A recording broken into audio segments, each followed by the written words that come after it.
something magical about a parade. Little kids and big lemonade. Grown-ups having the best time of their lives. There's magic in all the things you can do. And when you're done and you think you're all through, you turn around and then there's more than you ever dreamed of. The magic of Disney, magic of Disney, magic of Walt Disney, magic of Disney, magic of Walt Disney, magic, it's magic, magic of Walt Disney, magic of Walt Disney, magic, it's magic, magic, it's magic, magic, it's magic, magic, it's magic.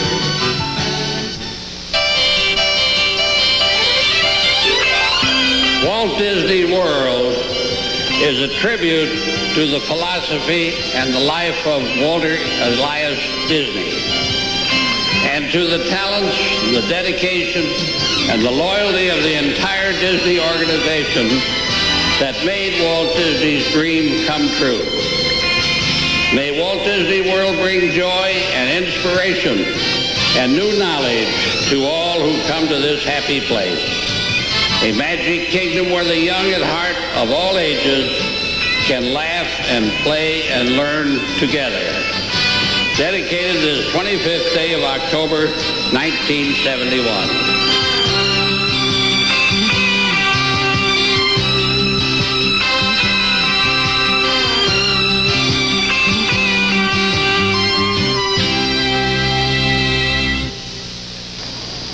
Happy birthday, Disney World. A very, very happy 10th anniversary, my dear friends Mickey and all the gang.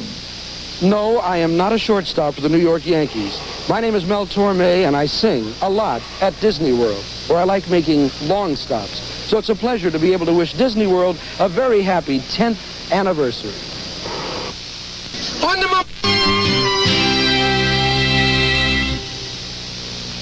10 years ago, on October 1st, 1971, Walt Disney World opened its doors to a small gathering of 10,000 smiling faces. An expert on Wall Street said, Disney has really gone and blown it this time. Wall Street had no doubt lost sight of the 10 years prior, during which in a kingdom far away sat the man who had heard it all before, the Disneyland folly, the Hollywood spectacular failure. Walt had a new vision. A vision of a world so vast it would extend ad infinitum beyond the gates of a Disneyland Magic Kingdom. A world filled with resorts and sports, recreation and entertainment for everyone.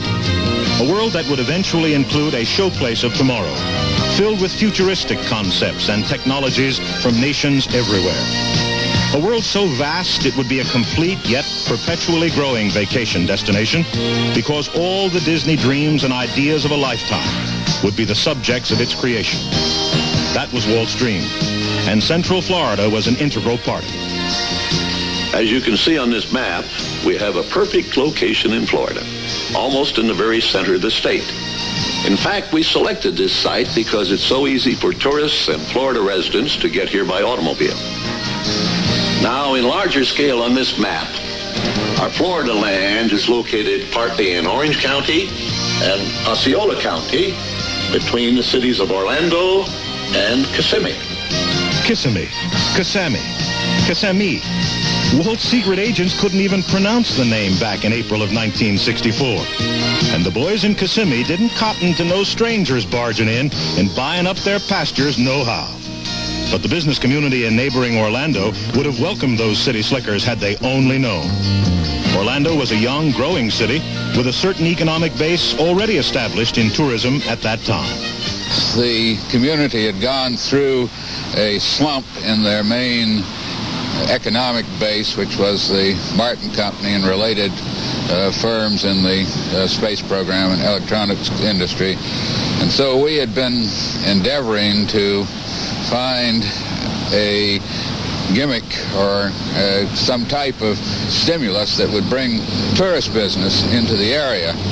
We were getting tired of sitting and looking at the cars streaming down I-4 by the millions to Miami and all that money passing by and none of it filtering into Orlando. Well, Orlando was a relatively small town. It had a pretty good tourist trade, pretty good agricultural business. Orlando was a peculiar town in those days. It was very parochial. It's still parochial. But you had two leaders in the community, Billy Dial and Martin Anderson. And when you had problems, you go to one or two of those, and they knew who to talk to and how things could be gotten completed. But we had no tourism, and so the economy was good, but well, in the mid-60s, because of industrial activity, the economy was good, but we still needed that third leg, which was tourism. Well, we were doing all right for the times, I suppose. We weren't making any big headway.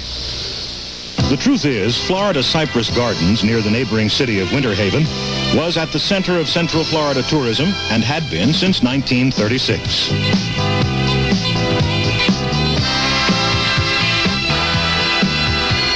Roy always kidded me about the pretty girls. Yes, and Roy Disney, since before the opening of Disneyland, kidded founder Dick Pope about luring 3,500 visitors a day to the middle of nowhere just to see a bunch of pretty girls.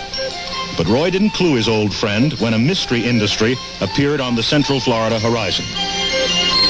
Martin Anderson and Billy Dial didn't know either, nor did Carl Langford or Ed Prizer. No one sniffed the magic in the air.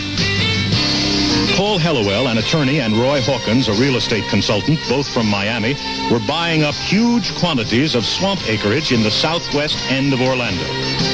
Who they were representing was anybody's guess, and everybody's guess. It was Douglas, Lockheed, or Boeing. Then it was a nuclear plant. Hercules Powder Company, Howard Hughes, or Rockefeller had struck oil. Ford Motor Company was buying this property. They needed the land to feed all their Mustangs. Someone said Leisure World, then Disneyland. Disneyland? Those were really days. Well, I wrote a lot about it because you can well imagine the interest, for one thing. Hercules Powder Company always upset a lot of people. I don't know. Nuclear plant over on the St. Johns River in Orange County section, on this side of the river in Orange County, attracted a lot of attention. People thought there might be dirty industry involved. If you wanted to get your name in the paper, you could have been an industry, and we found your name and we'd put it in there. And I just find it incredulous that Martin Anderson didn't know it was going to be Walt Disney World, but he says that he didn't. I was dumb as hell. I didn't believe it. Billy Dial introduced him to Hellowell and Hawkins, who visited Anderson's office on numerous occasions. Oh no, I didn't trust him. I didn't pay a lot of attention to him. You know. Why was that? Why? Well, you know, I was sitting there, the only publisher in town. Guys coming and going all the time with all sorts of propositions and deals, you know, and they go see Martin Anderson. Well, I had an open door. I talked to anybody. I wasted a lot of time that way. What did they want from you? Nothing. They wanted, they were rather vague in what they were trying to do. I think they were afraid to give me any information, and I was afraid they were going to ask me to print something